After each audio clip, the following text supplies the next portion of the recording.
interview Morten Knudsen. Thanks, Morten, for our podcast episode today. We have Morten Waltorp Knudsen. Is that right? Yeah, very good, very good. So we met already several times, basically in India 2 times. I know you love to travel. You're a multi-time MVP. You're a co-founder of ExpertsLive Denmark, and you have your own company. Yeah. So beside that, would you please shortly introduce yourself so we get a little bit more knowledge of you and everything? All right, I'll do that. Yeah, thank you for having me initially. I appreciate that. So it's really cool. And as you mentioned, Morten is my name. And you did a very well pronunciation of the name there, so good job for that. I have been in the industry since 1991, so it's like 35 years close by. And prior to being self-employed that I am right now, I had a company called Mindset, where I had 75 employees. And we have been doing both consultancy and also managed services. And the reason for saying that is that in that sense, I'm kind of not a traditional consultant, because I have also learned how to work with processes and people, besides also being good at the technical aspect. And I think that's learning is something that I'm using today, because, for example, if you're dealing with security, as an example, it's not enough just to be a good technical enabling or implementation, because a lot of times when things are not, when you hackers get access, it's because of the processes or the people are not working correctly, or you make exceptions, or you work as like who does what, when, and how. So that's very important, and that learning is something that I've taken from the work that I've done prior to being self-employed. Okay. So every day we face new tasks, new to-dos, new requests was coming in. So by hour, by minute, or whatever. Yeah. How do you deal with all those information, all those things requesting your attention? Yeah.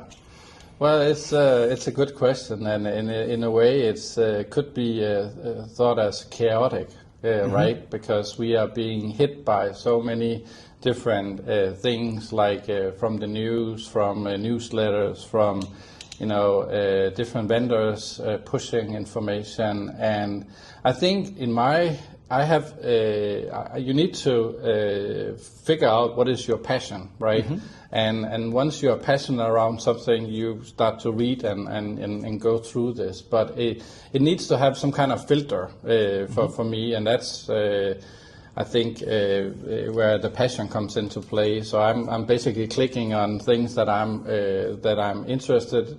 But on the task side, where what do I need to do, when and how? That's I don't have a structured plan for that, to be honest. I would probably say that I could be better, but do I get things done? Yes, I do. So some of the things that I have done is that I've actually automated some of my processes in my work. So, for example, when it comes to billing, invoicing for my customers, it's fully automated using PowerShell. Yes, me too. And so for example, when we have like hourly billing and Azure billing and license billing, it's automated. So I send an email to my wife who handles that, and now you can do Azure, now you can do licenses and stuff like that. So I'm trying to automate tasks which are repeated, coming every month or every week or something like that. I use that. I also use it in my work with community. For example, as you mentioned, I'm a lead organizer of an ExpertsLive in Denmark, and some of the tasks that are involved in enabling a conference are things like sponsor tasks, like now you have to upload your logo, and now you have to submit your session description, or you have to tell who is coming in the exhibitor booth and stuff like that. Another thing could be for speakers, like you have to upload your PowerPoint, or you have to fill out this form, or it could also be related to other tasks in an event. And I try to automate that, and I've actually automated those tasks again in PowerShell. So that's kind of my thing. Yeah. Okay. How do you decide when to start automating something? Yeah. Well, I think it's if something has basically something that I'm going to be doing again and again, that's where I'm picking up that, okay, now we need to automate this because I'm going to be doing this task again and again. Okay. Some of the new things that I have done is actually taking AI into play as well. So, for example, I have one task where I'm exporting multiple sources and I've made a complete prompt and I'm throwing that prompt against the data. And then the output should be, for example, some pictures, some spreadsheets, and this is where it's actually become tricky because you can do the same prompt 10 times and you get 10 different results with AI. And that's where the unpredictability around it is somewhat challenging today compared to doing it in PowerShell that we all love. So email, instant messaging like Teams, like Slack, like Signal, like WhatsApp, whatever. So there are a lot of messages coming in every day, every minute, every second. How do you deal with all those messages coming in?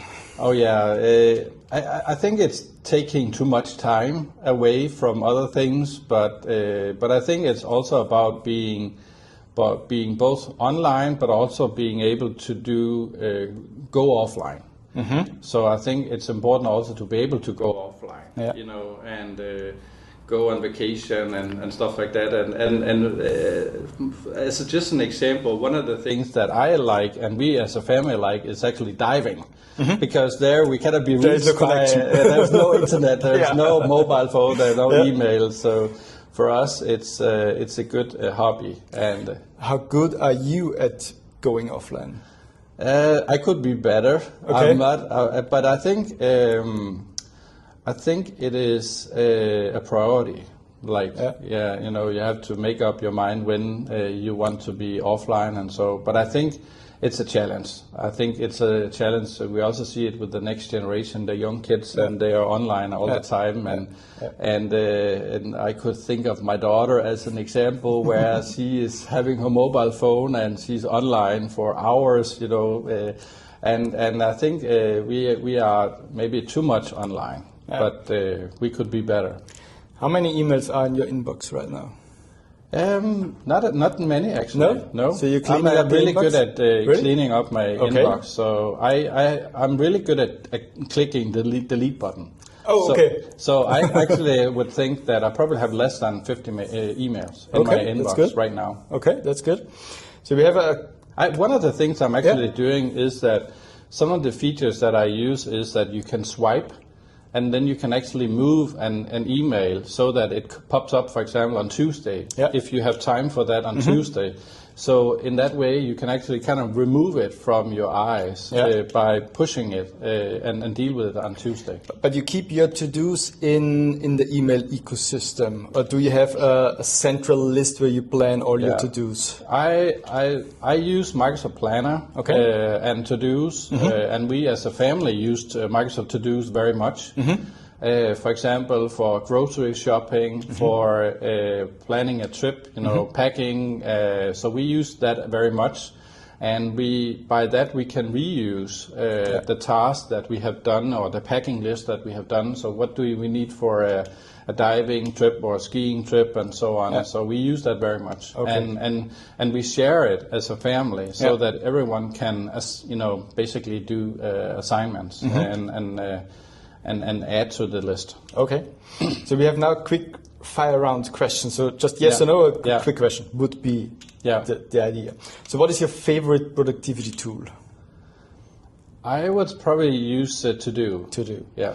Do you prefer paper or digital tools? Digital. Coffee or tea? Coffee.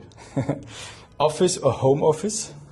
Home office. Do you have an office? No. No. Okay, no. so there is no. Yeah. Are you an early bird or a night owl? I'm an early bird. Yeah? What is early?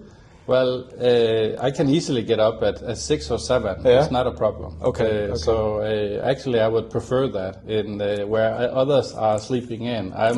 So as an example, during the weekend, I could easily get up very early in the morning, 5, 6 o'clock, and then, for example, do 5-6 tests for Microsoft, and do that in the weekend before the family woke up. Okay. So you use the silent time to be productive and to do something. Yeah, and then I go earlier to bed. Okay.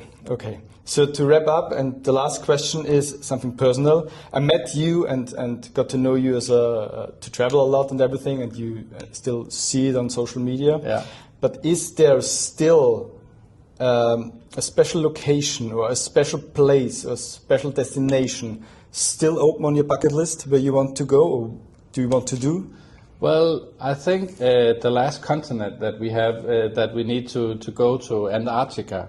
That's the next. That's the place where we want to go. Okay. So I've been at the 6 others so far. So that's actually Antarctica. That could be a really cool place to go. Okay. So you already have ideas to go? Yeah. Okay. So I'm actually part of.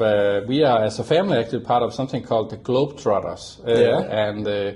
And I have been visiting 62 countries so far, and we are very eager to learn from the different cultures. And for example, earlier you mentioned we were in Nepal and India earlier this year. We also been to Greenland and so on. So we want to try and learn from the different cultures and meet the cultures and we also like to see the nature and the animals around there, and coming to Antarctica, going down with Argentina and Chile, and that would be really cool. And the kids have never been to South America before. Okay. So I'm looking forward for your pictures on social media from that. Yes. So Morten, thanks a lot. Any last words, maybe for ExpertsLive Denmark? Any wrap up, or maybe we need to sell the last tickets or whatever? Well, any last words? Yeah. Well, I hope if you're interested in Microsoft technology and you want to meet with some peers and you are interested, come to Denmark in the 24th and 25th of February next year. We will have 1,250 people there. Wow. And we have sold already 540 tickets during the first 40 days, but we still have 5 months to go, so there are still more the tickets to buy. So we would love to have you guys around. So get your tickets for ExpertsLive Denmark. Yeah. Okay. Yeah. Morten, thank you very much. Thank you. And see you next time. Thank you. Bye-bye.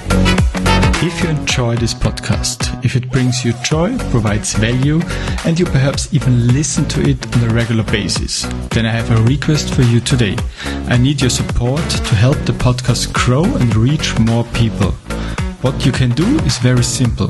Subscribe to it on your preferred platform, leave me a comment, a rating if you liked an episode, and share it on social media. I want to reach every IT professional out there and help them better organize themselves. And I'm extremely grateful if you help me with this.